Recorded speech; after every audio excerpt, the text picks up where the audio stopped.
നിങ്ങളെ റിസൾട്ടാണ് നിങ്ങൾക്ക് വേണ്ടി എപ്പോഴും സംസാരിക്കേണ്ടത്. നമുക്കൊന്ന് റീസെറ്റ് ആവാൻ വേണ്ടിയിട്ട് ഒരു ന്യൂ വീക്കിന്റെ ഒരു ന്യൂ ഇയറിന്റെ ഒന്നും ഒരു ആവശ്യമില്ല. ഞാനൊരു ചോദ്യം ചോദിക്കട്ടെ, നിങ്ങൾ യഥാർത്ഥത്തിൽ പ്രൊഡക്റ്റീവാണ്, അല്ലെങ്കിൽ ഒരു കുറ്റബോധം ഒഴിവാക്കാൻ വേണ്ടി ഒരു കാര്യങ്ങളൊക്കെ ചെയ്ത് ഇങ്ങനെ ബിസി ആയിരിക്കുന്ന ഒരാളാണോ നിങ്ങൾ? ഈ ചോദ്യം നിങ്ങൾ നിങ്ങളോട് തന്നെ സ്വയം ഒന്ന് ചോദിച്ചു നോക്കുക.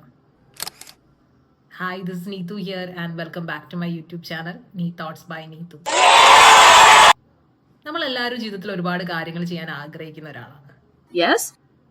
നമ്മൾ പലരും കുറെ കാര്യങ്ങൾ ചെയ്യുന്നുണ്ട്, നന്നായി ട്രൈ ചെയ്യുന്നുണ്ട്, പക്ഷെ റിസൾട്ട് കിട്ടുന്നില്ല എന്നുള്ളതാണ്. ഇതെല്ലാം നടക്കാത്ത എന്തുകൊണ്ടാണെന്നറിയോ? നമ്മൾ ശരിക്കും പറഞ്ഞ ഒരു സൈക്കിളിൽ ഇങ്ങനെ സ്റ്റക്കായി നിൽക്കുകയാണ്. നമ്മളൊരു കാര്യം ചെയ്യാൻ വേണ്ടി ആഗ്രഹിച്ച് അത് സ്റ്റാർട്ട് ചെയ്യുമ്പോൾ ഭയങ്കര സ്ട്രോങ് ആയി ഭയങ്കര പവർഫുൾ ആയിട്ടായിരിക്കും നമ്മൾ സ്റ്റാർട്ട് ചെയ്യുക. എന്നാൽ വഴിയിൽ എവിടെയോ വെച്ചിട്ട് നമുക്ക് ആ ഒരു മൊമെൻറ്റം ബ്രേക്ക് ആവും, നമുക്ക് ആ മോട്ടിവേഷൻ പോകും, പിന്നെ നമ്മൾ എന്ത് ചെയ്യും, വീണ്ടും ഒന്നും കൂടെ സ്റ്റാർട്ട് ചെയ്യും.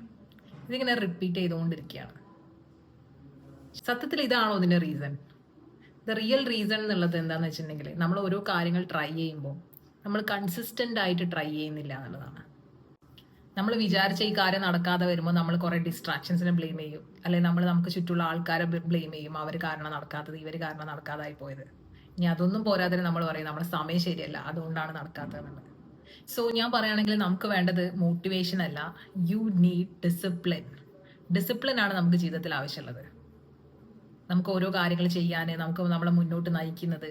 നമ്മൾ ശരിക്കും വൺസ് നമ്മൾ ആ ഡിസിപ്ലിൻ്റെ ആ ഒരു ട്രാക്കിലേക്ക് വന്നു കഴിഞ്ഞാൽ തന്നെ പിന്നെ നമ്മളെ മനസ്സ് നമ്മളോട് നിർത്തുമെന്ന് പറയുന്നവരെ നമുക്ക് ആ ഒരു കാര്യം നമ്മൾ അൺസ്റ്റോപ്പബിളായി ചെയ്തുകൊണ്ടിരിക്കും. സോ ഞാൻ പറഞ്ഞു വരുന്നത്, നമുക്ക് വളരെ പവർഫുൾ ആയിട്ടുള്ള ഒരു സ്ട്രോങ് ആയിട്ടുള്ള ഒരു മൈൻഡ് സെറ്റ് ഷിഫ്റ്റ് ആവശ്യമാണ്. നമ്മൾ കൂടുതൽ ഫോക്കസ് ചെയ്യേണ്ടത് സിസ്റ്റത്തിലേക്കാണ്, മോട്ടിവേഷനിലല്ല. നമ്മൾ എന്നോ ഒരു സിസ്റ്റം ജനറേറ്റ് ചെയ്യുന്നു, ഒരു സിസ്റ്റം നമ്മൾ ഫോമുലേറ്റ് ചെയ്യുന്നു, നമുക്ക് നമ്മളെ കാര്യങ്ങളൊക്കെ ഏറ്റവും ഈസി ആയിട്ട് നേടിയെടുക്കാൻ പറ്റും. മോട്ടിവേഷൻ ഇല്ലെങ്കിൽ പോലും നമുക്കൊരു സിസ്റ്റം ഉണ്ടാവണം. നമ്മളെ ഗോൾ എത്ര വലിയതായാലും സിസ്റ്റം ഇല്ലെങ്കിൽ പിന്നെ ആ ഗോൾ ഒന്നുമല്ല. സിസ്റ്റം ഓവർ മോട്ടിവേഷൻ എന്നാണ് പറയാം. സോ അങ്ങനെ ഒരു റുട്ടീൻ നമ്മൾ ഫോം ചെയ്ത് കൊണ്ടുവരാം. നമ്മൾ ഓരോ ദിവസവും നമ്മൾ സ്റ്റാർട്ട് ചെയ്യേണ്ടത് ഓരോ ലക്ഷ്യത്തോടു കൂടിയാണ്, ഓരോ ഇൻറ്റൻഷനോട് കൂടിയാണ് നമ്മൾ ഓരോ ദിവസവും സ്റ്റാർട്ട് ചെയ്യേണ്ടത്. നമുക്കൊന്ന് റീസെറ്റ് ആവാൻ വേണ്ടിയിട്ട് ഒരു ന്യൂ വീക്കിൻ്റെ ഒരു ന്യൂ ഇയറിൻ്റെ ഒന്നും ഒരു ആവശ്യമില്ല. You just need a decision to show up, to commit, to keep going consistently. നിങ്ങളെ റിസൾട്ടാണ് നിങ്ങൾക്ക് വേണ്ടി എപ്പോഴും സംസാരിക്കേണ്ടത്. അതാണ് അതിൻ്റെ സത്യം. ഈ വീഡിയോ നിങ്ങൾക്ക് ഇഷ്ടപ്പെട്ടെങ്കിൽ, നിങ്ങൾക്ക് റിലേറ്റ് ചെയ്യാൻ പറ്റിയെങ്കിൽ please subscribe to my channel.